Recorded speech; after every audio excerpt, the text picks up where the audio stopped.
闪之。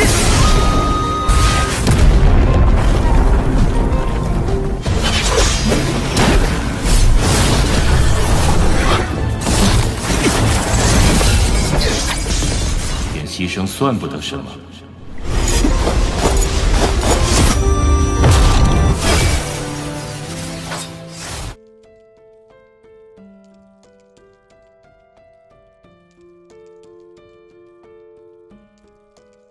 Hai guys, bagaimana kabar kalian para penikmat alur cerita Donghua, yang lagi pada gabut karena harus nunggu seminggu untuk menyaksikan satu episode dari setiap Donghua kesukaan kalian. Bang Panjul doakan, agar kalian semua selalu dalam keadaan sehat, dan selalu dicukupkan kuotanya, agar dapat terus menyimak bocoran alur cerita di channel portal Donghua, tanpa harus nyolong paspor wifi tetangga. Karena pada video kali ini, Bang Panjul akan mengobati kegabutan kalian, dengan melanjutkan pembahasan bocoran alur cerita Xiaoyan BTTH, Season 5, Episode 47. Dan bagi teman-teman yang baru gabung, jangan lupa untuk klik tombol subscribe, serta nyalakan juga lonceng notifikasinya, agar tidak ketinggalan bocoran alur cerita Donghua lainnya. Dan tak perlu banyak spoiler di awal, mending periksa dulu kuota internet kalian, karena sebentar lagi kita akan masuk ke bocoran alur ceritanya. 是全胜状态，定能够击退那团诡异的黑雾。 Pada part sebelumnya, Hai Bodong yang berhasil memukul mundur dua pria misterius yang ternyata merupakan utusan dari Sekte Yunlan, ia pun mulai menaruh curiga dengan gerak-gerik sekte tersebut. Yang tanpa dia sadari, bahwa Yun San yang merupakan pemimpin Sekte Yunlan, diam-diam telah bekerja sama dengan Aula Jiwa, yang merupakan organisasi misterius, yang gemar memburu tubuh spiritual tingkat tinggi. Namun, alasan dibalik kerja sama itu belum Bang Panjul ketahui. Di sisi lain, setelah melakukan perjanjian dengan Ratu Medusa, Xiaoyan pun segera melatih teknik segel pembuka gunung, yang merupakan teknik pertama dari 5 teknik di dalam gulungan yang diberikan oleh Sin Er. Walaupun sempat merasakan frustasi karena tak kunjung menguasai teknik segel pembuka gunung, namun Xiaoyan terus berusaha demi membalaskan dendam keluarganya.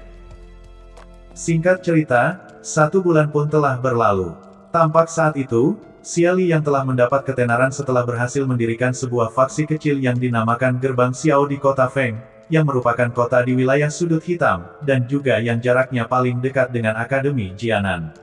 Dan jelas saja, hal ini tentu tidak sepenuhnya disetujui oleh faksi-faksi besar di wilayah sudut hitam, apalagi, tempat sekte itu didirikan merupakan kota yang sangat berkembang, yang sejak berada di bawah kekuasaan Han Feng, kota itu telah menjadi salah satu kota teratas di wilayah sudut hitam.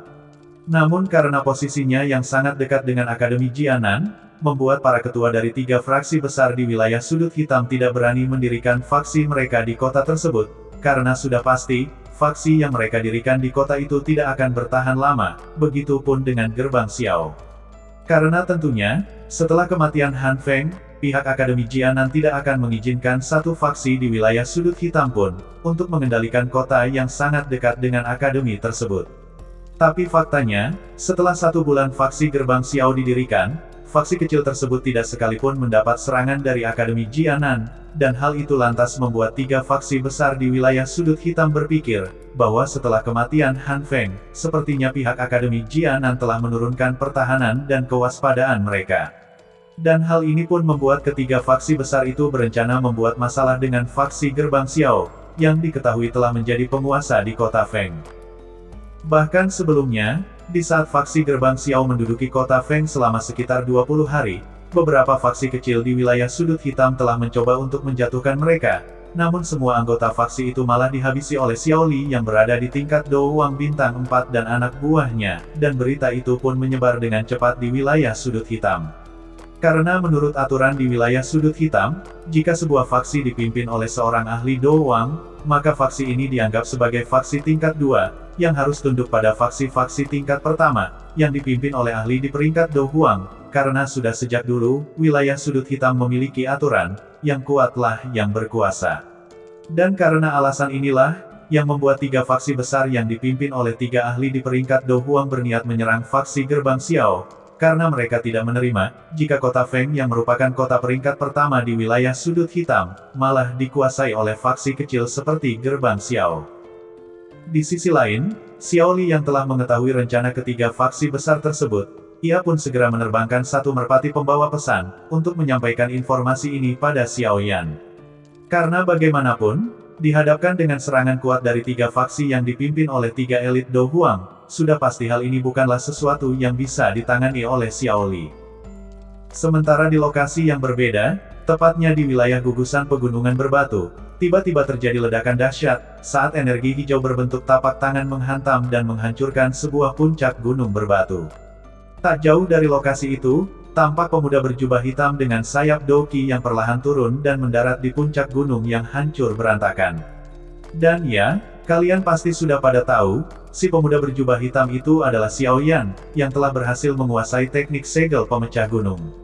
Melihat gunung yang hancur berantakan, Xiao Yan pun berkata, padahal ini hanyalah tahap pertama dari 5 teknik yang ada di dalam gulungan, namun kekuatannya sudah setara dengan teknik tsunami membelah api milikku. Sepertinya memang benar, teknik dalam gulungan ini sungguh layak menjadi teknik Do tingkat tinggi. Dengan demikian, teknik ini akan menjadi kartu truf tambahan untukku, ucap Xiao Yan, lalu segera memulihkan dokinya. Karena faktanya, menggunakan teknik segel pemecah gunung sangat menguras banyak doki. Namun, baru saja akan memulihkan kekuatannya, tiba-tiba terdengar suara burung pembawa pesan, membuat Xiao Yan segera mendongak ke langit. Tak berselang lama, Xiao Yan pun segera mengambil tabung bambu yang dibawa oleh merpati tersebut, dan menemukan secarik kertas yang berisikan pesan. Saat membaca pesan tersebut, tiba-tiba ekspresi Xiao Yan berubah, diikuti kertas di tangannya yang seketika terbakar dan menjadi abu. "Cailin, keluarlah, aku membutuhkan bantuanmu," teriak Xiao Yan, yang memanggil Medusa dengan nama Cailin. Namun, setelah beberapa kali teriak sampai tenggorokannya kering, si janda barbar itu tidak kunjung menunjukkan batang hidungnya. Sampai tiba-tiba, dengan suara enggan Xiao Yan berkata, "Medusa, keluarlah, ada masalah di wilayah sudut hitam dan aku membutuhkan bantuanmu," ucap Xiao Yan. Dan tiba-tiba, hanya dalam sekejap mata, si janda barbar itu muncul di depan Xiao Yan dengan wajah acuh tak acuh.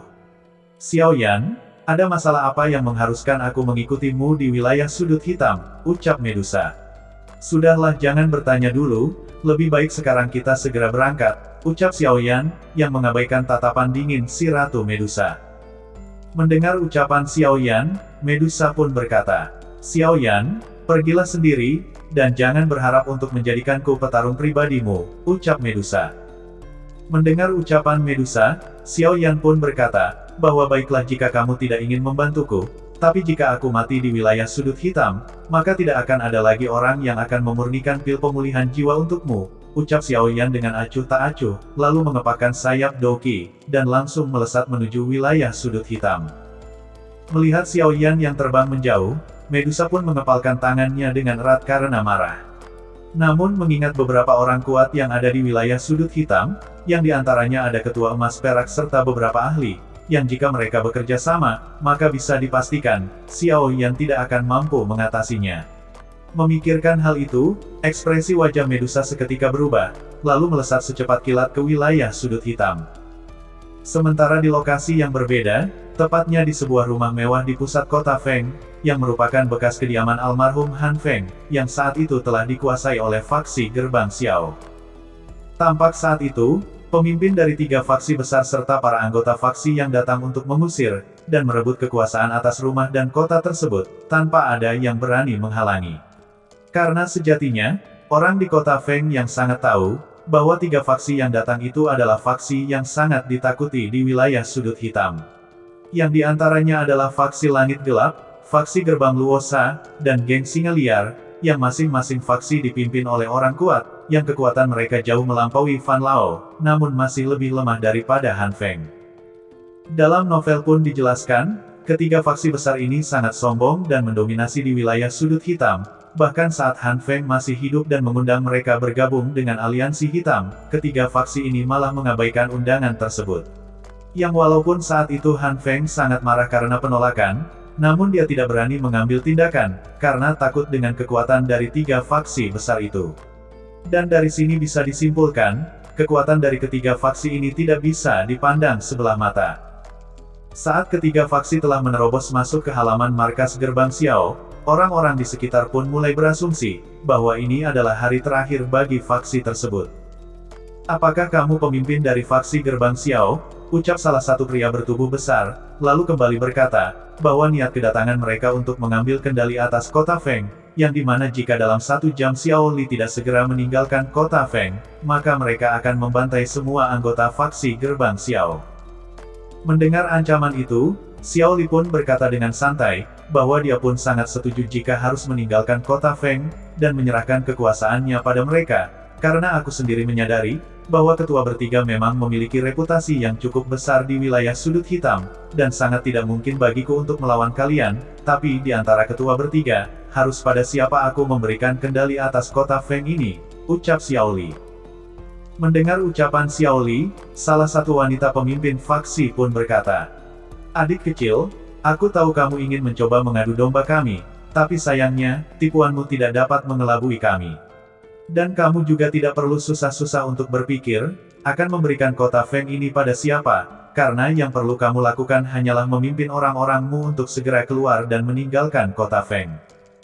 Mendengar ucapan itu, ekspresi Xiao Li sedikit terlihat kecewa, karena rencananya telah gagal. Lalu, setelah berpikir sejenak, Xiao Li pun kembali berkata, bahwa keputusan ini harus diputuskan oleh pemimpin faksi Gerbang Xiao, karena aku hanyalah wakil pemimpin dari faksi ini, ucap Xiao Li, yang mencoba mengulur waktu. Mendengar penjelasan Xiao Li, tiba-tiba salah satu ketua faksi menghantam meja hingga hancur lalu berkata dengan marah, "Tidak perlu bicara omong kosong dan bertele-tele, karena kami datang kemari untuk mengusirmu dari kota ini, dan bukan untuk bekerja sama, jadi alangkah baiknya cepat tinggal kota ini, sebelum kamu membunuhmu dan semua anggotamu. Dan ingat, sampaikan pula pada pemimpinmu, jangan sekali-kali menginjakkan kaki di kota Feng dan wilayah sudut hitam," ucap si pria besar, diikuti sekelompok besar pria berpakaian hitam yang tiba-tiba mengeluarkan pedang, dan menghunuskannya ke arah Xiao Li. Melihat hal itu, ekspresi Xiao Li seketika menjadi suram, karena jika pertempuran sampai terjadi, maka dia dan orang-orangnya akan mati di tempat itu. Di sela suasana tegang itu, tiba-tiba terdengar tawa dingin dan berkata, "Apakah kalian ingin mengusik dan menghancurkan faksi Gerbang Xiao, yang bahkan Han Feng sendiri tidak mampu untuk melakukannya?" ucap sosok hitam yang tiba-tiba muncul seperti hantu. Dan tidak salah lagi, sosok hitam itu adalah Xiao Yan. Saat melihat Xiao Yan yang tiba-tiba muncul tanpa mereka sadari, ekspresi tiga ketua faksi pun seketika berubah cemas bercampur takut. Karena bagaimanapun, dengan kehadirannya yang tidak disadari, secara tidak langsung itu telah membuktikan tingkat kekuatan yang dimiliki Xiao Yan, yang kemungkinan tidak akan bisa mereka hadapi. Di sela itu, tiba-tiba seorang pria tua yang merupakan ketua sekte Langit Gelap pun berkata, "Teman, aku minta maaf, karena aku harus mengingatkanmu, bahwa ini adalah masalah antara kami dan Gerbang Xiao, jadi sebagai orang luar, sebaiknya kamu tidak ikut campur. Karena terlibat dalam sesuatu yang bukan urusanmu adalah tindakan paling tidak masuk akal di wilayah sudut hitam," ucap pria besar dengan lengan terbuka, yang dengan tegas memandang ke arah Xiao Yan saat dia berbicara dengan suara serius. "Dia adalah pemimpin Gerbang Xiao kami, jadi bagaimana Anda bisa mengatakan bahwa dia adalah orang luar?" ucap Xiao Li, membuat pemimpin dari tiga faksi besar itu sedikit terkejut sembari bertukar pandang. Di sela itu, tiba-tiba lelaki tua yang merupakan salah satu pemimpin sekte berkata, "Teman, ini terlihat agak asing bagi kami, dan sepertinya aku sendiri belum pernah melihatmu di wilayah sudut hitam. Jika diperkenankan, bolehkah kami mengetahui namamu?" ucap si pria tua, yang langsung dijawab oleh Xiao Yan. "Senior, maafkan aku, karena aku Xiao Yan, yang baru saja memasuki wilayah sudut hitam, aku malah telah menyinggung para senior." Mendengar nama Xiao Yan, tiba-tiba atmosfer seluruh aula menjadi kaku, senyuman yang awalnya terlihat di wajah para pemimpin dari tiga faksi perlahan berubah menegang. "Xiao Yan, apakah Anda adalah Xiao Yan yang telah membunuh Fan Lao dan Han Feng?" ucap salah satu pemimpin faksi, yang merupakan wanita cantik berbaju seksi, dengan ekspresi yang tidak bisa menyembunyikan rasa terkejutnya. Di saat yang sama, Xiao Yan tersenyum sambil berkata dengan santai, "Iya, itu benar, dan jangan katakan padaku, bahwa maksud kedatangan para senior ini untuk membalas dendam atas kematian Han Feng dan Fan Lao," ucap Xiao Yan, membuat tiga ketua faksi itu kembali terkejut. Karena faktanya, walaupun kekuatan mereka bertiga sedikit lebih kuat dari Fan Lao, namun jika dibandingkan dengan Han Feng, kekuatan ketiga pemimpin itu masih jauh lebih lemah. Dan jika mereka benar-benar bertarung dengan orang yang telah mengalahkan Han Feng, yang bahkan, jika mereka bertiga menyerang secara bersamaan, peluang kemenangan mereka masih sangatlah kecil. Di sela ketakutan itu, tiba-tiba salah satu ketua faksi berkata, "Haha, apa yang saudara Xiao katakan, karena kami tidak mengenal Han Feng, jadi bagaimana mungkin kami ada di sini untuk mencari keadilan untuknya," ucap si wanita cantik berpakaian seksi. "Jika bukan karena masalah Han Feng, jadi apa yang membuat ketiga senior datang ke faksi gerbang Xiao?" tanya Xiao Yan. "Kami percaya bahwa ketua Xiao harusnya sudah menyadari dengan jelas maksud kedatangan kami," ucap salah satu ketua faksi lalu kembali melanjutkan perkataannya. "Ketua Xiao pasti tahu, bahwa kota Feng adalah kota yang maju, dengan tingkat kekayaan yang tidak terbayangkan. Dan jelas saja, hal-hal seperti ini adalah sesuatu yang akan membuat mata siapapun memerah dan ingin menguasainya," ucap si pria besar. "Jadi kalian bertiga berpikir untuk merebut hak dan kendali gerbang Xiao dari kota Feng?" tanya Xiao Yan yang tertawa pelan, tanpa menunjukkan emosi sedikit pun, membuat ketiga pemimpin itu kembali bertukar pandang sembari mengatupkan gigi. Karena bagaimanapun, keuntungan kota Feng sangatlah besar, dan hal ini merupakan sesuatu yang cukup sulit untuk dilepaskan. Dan ternyata, diam-diam ketiga ketua faksi ini mulai berpikir mengambil resiko untuk menyerang dan membunuh Xiao Yan. Karena jika mereka menyerang secara bersamaan, maka seharusnya tidak sulit bagi mereka untuk menghancurkan faksi gerbang Xiao, walaupun kemungkinan menang sangatlah kecil. Di sisi lain, tampak Xiao Yan yang menyipitkan matanya sembari tersenyum lalu bergumam. "Benar-benar sekelompok orang serakah, yang menempatkan keuntungan sebagai prioritas tertinggi bagi mereka," gumam Xiao Yan, yang telah mengetahui apa yang sedang dipikirkan oleh musuhnya. Di sisi lain, Xiao Li, yang berada di belakang Xiao Yan, sepertinya juga merasakan sesuatu, dan diam-diam mulai memberi isyarat pada anak buahnya, yang perlahan-lahan mulai mengencangkan cengkeraman mereka pada senjata masing-masing, dan hal itu menandakan, tak lama lagi akan terjadi pertumpahan darah. Namun untungnya, sebelum hal itu terjadi, tiba-tiba muncul sosok wanita anggun di belakang Xiao Yan, membuat suasana di aula kembali menjadi kaku. Dan itulah guys, ending dari bocoran Donghua BTTH, Season 5, Episode 47. Jika suka dengan video ini, jangan lupa klik tombol subscribe-nya, dan akhir kata, sampai jumpa di bocoran Donghua lainnya.